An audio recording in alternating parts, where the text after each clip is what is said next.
एका सर्वसाधारण परिस्थितीच्या अपक्ष उमेदवाराने साधनांचा अभाव असल्याने घरी येऊन भेटू शकत नाही अशी विनंतीचा जाहीरनामा सध्या सोशल मीडियावर तुफान व्हायरल होत आहे। तर या अनोख्या प्रचाराची चर्चा सध्या भंडारा जिल्ह्यात होत आहे। बघूया यावरचा स्पेशल रिपोर्ट। भंडारा जिल्ह्यातील तुमसर मोहाडी विधानसभा सध्या चर्चेत आलेली आहे। कारण काय तर तुमसर येथील सेवानिवृत्त लिपिक लीलाधर बिरनवार हे आहेत। यांनी चक्क सोशल मीडियाची मदत घेत आपला जाहीरनामा पोस्ट केलेला आहे। त्यानंतर काय तर त्यांचा जाहीरनामा सध्या तुमसरात चर्चेचा विषय ठरलेला आहे। तर दुसरीकडे राष्ट्रीय पक्षाचे उमेदवारांसाठी मोठमोठे नेते हे मतदारसंघात प्रचारार्थ येत आहेत। कोणी डीजेची गाडी करतोय तर कोणी मतदारांना आकर्षित करण्याकरिता थेट गावोगावी जाऊन प्रचार करत आहेत। तर अपक्ष उमेदवार कसे मागे राहणार ते देखील आपल्या आपल्या धनशक्तीनुसार प्रचाराला लागलेले आहेत। पण तुमसर येथील लोकस्वराज्य पक्षाचे अपक्ष उमेदवार यांनी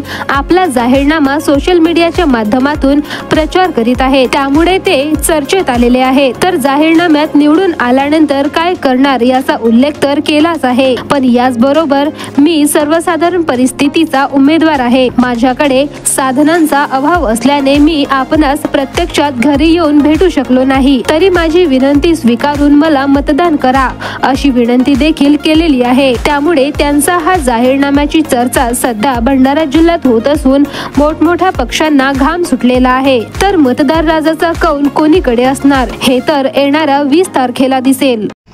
माझे नाव बिरनवार लीलाधर ओंकारलाल असून मी लोकस्वराज्य पार्टीकडून तुमसर मोहाडी विधानसभा निवडणुकीचा उमेदवार आहे। माझ्याकडे साधनांचा अभाव असल्याने मी जेवढं जमेल तेवढं प्रत्यक्ष भेट घेत आहे लोकांचे, आपला मतदारांचे, आणि मी विनंती करत आहे की मी प्रत्यक्ष जरी घरी येऊ शकलो नाही तरी मला आपले मतदान करा। आणि या पद्धतीने मी आपला प्रचार करत आहे, सोशल मीडियाच्या माध्यमातून आपला प्रचार करत आहे। कारण की मी पहिल्यांदा उमेदवार झालेलो आहे विधानसभेच्या, तर त्यामुळं काय आहे की हे मोठं आहे क्षेत्र आणि त्या पूर्ण क्षेत्रामध्ये प्रत्येक घरोघरी जाऊन प्रचार करणे शक्य नाही। करिता मी या सोशल मीडियाच्या माध्यमातून मतदारांना विनंती करतो, आग्रहाची विनंती करतो की त्यांनी मला आपले मतदान करावे आणि मला विजयी करावे।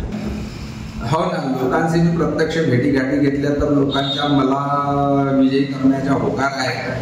माझे जे तत्व आहे त्यांना पसंत आहे आणि हे इलेक्शनमध्ये फालतूचा निधी खर्च करून काही उपयोग नाही आहे। त्यामुळे मला चांगला प्रतिसाद आहे। माझे मुख्य मुद्दे आहे सुशिक्षित बेरोजगार लोकांना रोजगार मिळणे, हा माझा मुख्य मुद्दा आहे। कारण की लोकांच्या हाताला काम पाहिजे आणि आपला सुशिक्षित बेरोजगारांना काम पाहिजे। बिचारे त्रस्त आहेत। मी हे जे परिस्थिती पाहून राहिलो ती अत्यंत खराब परिस्थिती आहे, लोकांकडे रोजगार नाही आहे। आणि या तुमसर मोहाडी निर्वाचन क्षेत्रामध्ये तर खूपच जास्त बेरोजगारी आहे। कारण की इथं जे उपलब्ध होते पहिले कारखाने, युनिफेरो कारखाना होता तो सुद्धा बंद पडलेला आहे, एलोरा पेपर मिल होतं ते सुद्धा बंद पडलेलं आहे, साखर कारखान्यामध्ये प्रमाण कमी झालेलं आहे। तर हे सगळे जे कारखाने बंद पडलेले आहेत, माझ्या असं आहे की समजा जर मला विजय मिळाला या निवडणुकीत तर मी सर्वात जास्त रोजगार उपलब्ध करून देण्याचा प्रयत्न करेन। अनेक कारखानदारांना बाहेरून घेऊन येईल आणि आपल्या निर्वाचन क्षेत्रामध्ये कारखाने उभारण्याची विनंती करून कारखाने उभारवीन आणि बेरोजगारांना काम मिळवून देण्याकरता मी जास्तीत जास्त भर देईन आणि आपले पूर्ण 5 वर्ष याच कामामध्ये खर्च करेन।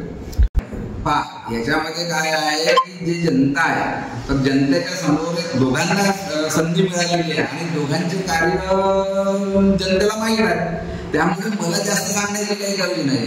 5 वर्ष चरण भाऊ वाघमारे आमदार होते आणि आता राजू वाघमारे भाऊ पण आमदार आहे। माझा काही त्यांना विरोध नाही, परंतु जनतेला विरोध आहे। जनतेला माहित आहे की त्यांनी कोणतेही असे चांगले काम काय केलेले जनता स्वतः माहित आहे। मी माझ्या बोलणं काही बरोबर नाही त्याच्यामध्ये।